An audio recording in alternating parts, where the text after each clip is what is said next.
Hi baby, ഇപ്പോഴാണോ വന്നേ? Yes, sorry call ചെയ്യാൻ പറ്റിയില്ല. Bad signal, heavy rain. My thought is much. Hello, വർക്കൊക്കെ എങ്ങനെ പോയി? Work was thrilling. ആർക്കിയോളജി എന്ന് പറഞ്ഞാലേ ത്രില്ലിംഗ് ആയിരിക്കുമല്ലോ കുട്ടാ. ഇപ്രാവശ്യത്തെ വീട് ഒരു വലിയ വീടായിരുന്നു, കൊട്ടാരം പോലെ ഉള്ള ഒരു വീട്. ശരി, അത് പോട്ടെ. ഇപ്രാവശ്യം ഞാൻ അവിടെ നിന്ന് എന്താ മോഷ്ടിച്ചെന്നറിയോ? Hot chocolate. ഹോട്ട് ചോക്ലേറ്റ് മോഷ്ടിച്ചെന്നോ? ഇല്ല കുട്ടാ, അമ്മ ഒരു കപ്പ് ഹോട്ട് ചോക്ലേറ്റ് തന്നു, അതിനെ പറ്റിയാ പറഞ്ഞേ. I am loving it. അതൊക്കെ അവിടെ നിൽക്കട്ടെ, ആദ്യം അവിടെ നിന്ന് എന്താ മോഷ്ടിച്ചെന്ന് പറ. It's a book. നമ്മൾ നേരിട്ട് കാണുമ്പോ അതിനെ കുറിച്ച് പറയാം. ഓക്കേടാ, tomorrow then. Coffee Day 10:30. Okay, love you love you love U.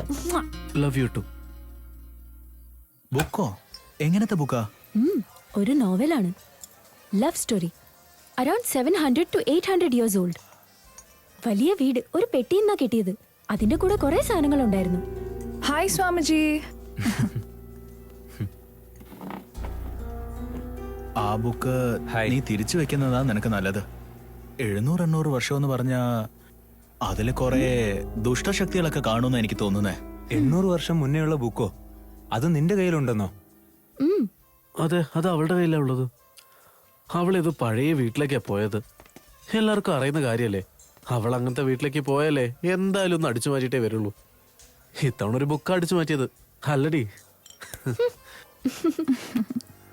ആ ബുക്ക് തിരിച്ച് ഡിപ്പാർട്ട്മെന്റിലേക്ക് കൊടുക്കാൻ പറയാനേ മൊത്തം 2 കാര്യമുണ്ട്. ഒന്ന്, അത് ആർക്കിയോളജി ഡിപ്പാർട്ട്മെന്റിന്റെ ബുക്കാണ്. അത് നമ്മുടെ കയ്യിലുണ്ടാവാൻ പാടില്ല, കാരണം അവൾ ആ ഡിപ്പാർട്ട്മെന്റല്ലേ ജോലി ചെയ്യുന്നത്.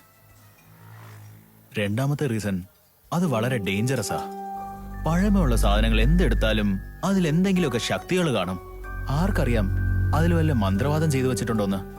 ഹോ കം ഓൺ അനന്തു, ഇത്രയൊക്കെ അന്ധവിശ്വാസം എന്തിനാ? നമ്മളിപ്പോഴും പഴയ കാലത്തിലാണോ? അവൻ പറയുന്നൊന്നും നീ വലിയ കാര്യാക്കണ്ട. നീ ആ ബുക്ക് നിന്റെ കളക്ഷൻസിൽ വെച്ചോ, എന്നെങ്കിലും നമുക്കൊരു എക്സിബിഷൻ വെച്ചേക്കാം. Okay guys, let's get back to the business. ഇത്തവണത്തെ നമ്മുടെ പ്രോജക്റ്റ് ഒരു ജ്വല്ലറിയുടെ ആഡ് ഷൂട്ടാണ്. And client yellow metal, famous ആയിട്ടുള്ള ജ്വല്ലേഴ്സാ. That's great Surya. വണ്ടർഫുൾ.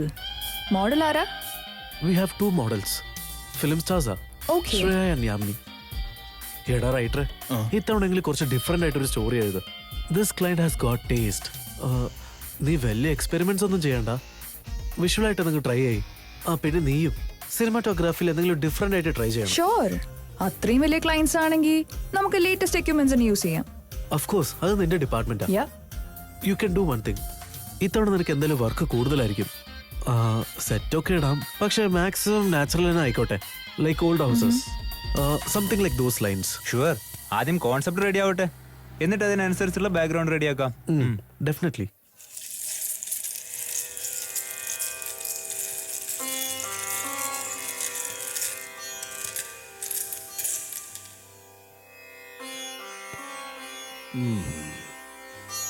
നിങ്ങളുടെ മകളുടെ കല്യാണത്തിന് എന്തിനാ ഇത്രയും ധൃതി വെക്കുന്നേ? 21 വയസ്സല്ലേ ആയിട്ടുള്ളൂ, കുറച്ചുകൂടെ പഠിക്കട്ടെ. പഠിത്തത്തിൽ അവക്ക് വലിയ ഇൻട്രസ്റ്റ് ഒന്നും കാണുന്നില്ല, അതുകൊണ്ടാ. കോളേജിൽ വിട്ടാ വെറുതെ പൈസയും സമയവും ഒക്കെ നഷ്ടപ്പെടുത്താവുന്നേ ഉള്ളൂ, അതാ കാരണം. ഇവളുടെ അനിയത്തി എങ്ങനെയുണ്ട് ഇപ്പോ? സുഖായിരിക്കുന്നു, വീട്ടിലാ ഉള്ളത്. അടുത്ത ആഴ്ച എക്സാം ആണ്. അവൾക്ക് പൂശ നക്ഷത്രമാണ്, നല്ല നാളാ. ജനിച്ച ദിവസം ആഗസ്റ്റ് 17-ാം തീയതി വെള്ളിയാഴ്ച 12/10/2002. ഞാൻ പറഞ്ഞ ശരിയല്ലേ? അങ്ങയുടെ ഓർമ്മശക്തി ഭയങ്കരം തന്നെയാ. അങ്ങ് അവളെ ഒരു പ്രാവശ്യം കണ്ടിട്ടുള്ളതെന്ന് തോന്നുന്നു. ശരിക്കും പറഞ്ഞാ കഴിഞ്ഞ വർഷം. എല്ലാം ദേവിയുടെ കടാക്ഷ. അങ്കിൾ. ഹായ് മേഖല, നിന്റെ അന്വേഷണങ്ങളൊക്കെ എങ്ങനെയാ പോകുന്നേ? എപ്പോഴത്തെയും പോലെ ത്രില്ലിംഗ് ആൻഡ് ഈ എക്സൈറ്റിംഗ്. പ്രാവശ്യം എന്താ മോഷ്ടിച്ചത്? ഒരു പുസ്തകം, 700 years old. ഓ, നീ ഒരു വലിയ കള്ളി തന്നെയാ. നോക്കുമ്പോളെ, നിന്റെ മാമി അടുക്കളയിലാ ഉള്ളത്. നീ പോയിക്കോ, ഞാൻ കഴിഞ്ഞിട്ട് വരാം. ഓക്കെ. എന്റെ അനിയത്തിന്റെ മോളാ.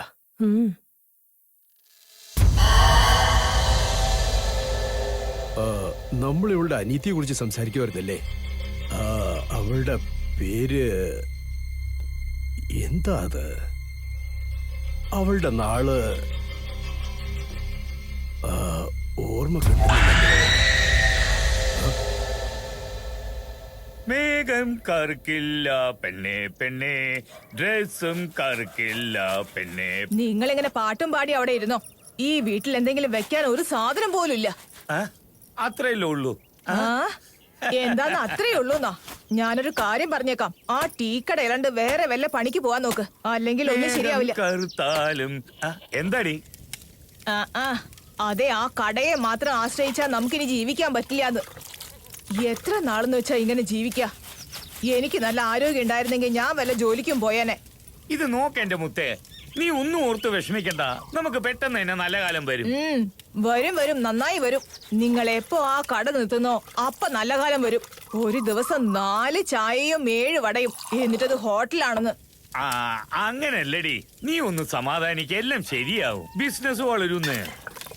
ശരി, ഞാൻ ആ ചെട്ടിയാരോട് കുറച്ച് കടം ചോദിക്കാം. അയാള് തരും. നിങ്ങൾ എന്തെങ്കിലുമൊക്കെ കഥ പറയേ. എന്റെ മരുന്നാണെങ്കിൽ എല്ലാം തീർന്നിരിക്കുക. ഒരു 100 രൂപയല്ലേ ചോദിച്ചുള്ളൂ, അതുപോലും തരാൻ നിങ്ങൾക്ക് കഴിയില്ല. എല്ലാം എന്റെ തലയെഴുത്ത്. സത്യം തന്നെ. എന്ത് പറയാനാ, പാവം ഗൗരി. പെട്ടെന്ന് തന്നെ അവക്ക് ആ മരുന്നൊക്കെ മേടിച്ചു കൊടുക്കണം. 100 രൂപ ഇനിയിപ്പോ ആരോടാ കടം ചോദിക്കാം? നാട് മുഴുവൻ എല്ലാരോടും കടം വാങ്ങിച്ചു. ആ ദൈവമേ, നീ വേണം കരുണ കാണിക്കാൻ. എന്റെ ഭാര്യയ്ക്ക് മരുന്ന് വാങ്ങാതെ ഞാൻ പോവില്ല.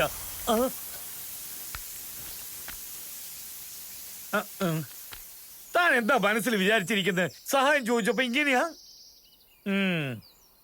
ഛേ, ഈ ദൈവത്തിന് ഞാൻ സൈക്കിളിൽ വരുന്നത് ഇഷ്ടമല്ലെന്ന് തോന്നുന്നു. അതും പഞ്ചറാക്കി. ആ ആ ആ ആ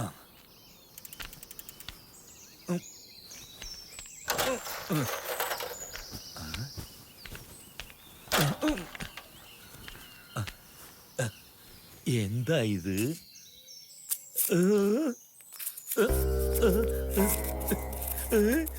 100 രൂപ. ദൈവമേ, ചോദിച്ചപ്പോ വാരി തരാതെ ഇങ്ങനെ വലിച്ചെറിഞ്ഞ് തന്നില്ലേ? താൻ എന്ത് ദൈവോ? ആദ്യം കഷ്ടപ്പാട് തരും, പിന്നെ കാശ് കോരി തരും. താനാള് സൂപ്പറാണ് കേട്ടോ. വളരെ നന്ദി. ഇതുകൊണ്ട് ഞാൻ എന്റെ ഭാര്യക്ക് മരുന്ന് വാങ്ങിക്കും. വേഗം പോവാ. എങ്ങനെയോ 100 രൂപ കിട്ടി. ഭാര്യക്ക് മരുന്ന് മേടിച്ചോണ്ട് പോവാ. ഇതാരെങ്കിലും വന്ന് ചോദിക്കുന്നതിന് മുമ്പ് ഇവിടുന്ന് പോണം. എന്താ ഇത്? ആരെ ചിരിക്കുന്നേ? ഇതിൽ ചിരിക്കാൻ ഇത്ര മാത്രം എന്താ ഉള്ളത്? ഞാൻ കഷ്ടപ്പെട്ടു, എനിക്ക് കാശ് കിട്ടി, അത്ര തന്നെ. കളിയാക്കി ചിരിക്കുന്നു. ഞാൻ നോക്ക്.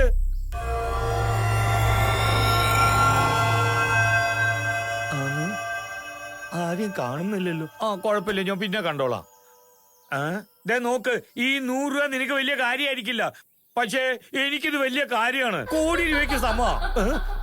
വീണ്ടും ഇതിൽ ചിരിക്കുന്നത്. നിന്നെ ഞാൻ കണ്ടോളാം, പിന്നെ വന്ന് തരാം. നിന്നെ എന്റെ കൈ കിട്ടിയാൽ ഞാൻ എന്ത് ചെയ്യുമെന്നറിയോ? നിന്റെ വീട്ടുകാരുടെ അടുത്ത് സംസാരിച്ചിരുന്നോ നമ്മളെ കല്യാണത്തിനെ കുറിച്ചിട്ടോ? ആ അതെ, അതാണല്ലോ നമ്മൾ രണ്ടുപേരും തീരുമാനിച്ചിരിക്കുന്നത്. എന്താ ഓർമ്മയില്ലേ? ഞാൻ നമ്മളെ കുറിച്ച് വീട്ടിൽ പറഞ്ഞിരുന്നു, എനിക്കൊരാളെ ഇഷ്ടമാണെന്ന്. അപ്പൊ പറഞ്ഞു പയ്യനെ കാണണമെന്ന്. ഓക്കെ, ഒരു ദിവസം വീട്ടിൽ വന്ന് സംസാരിക്കാം. ബൈ.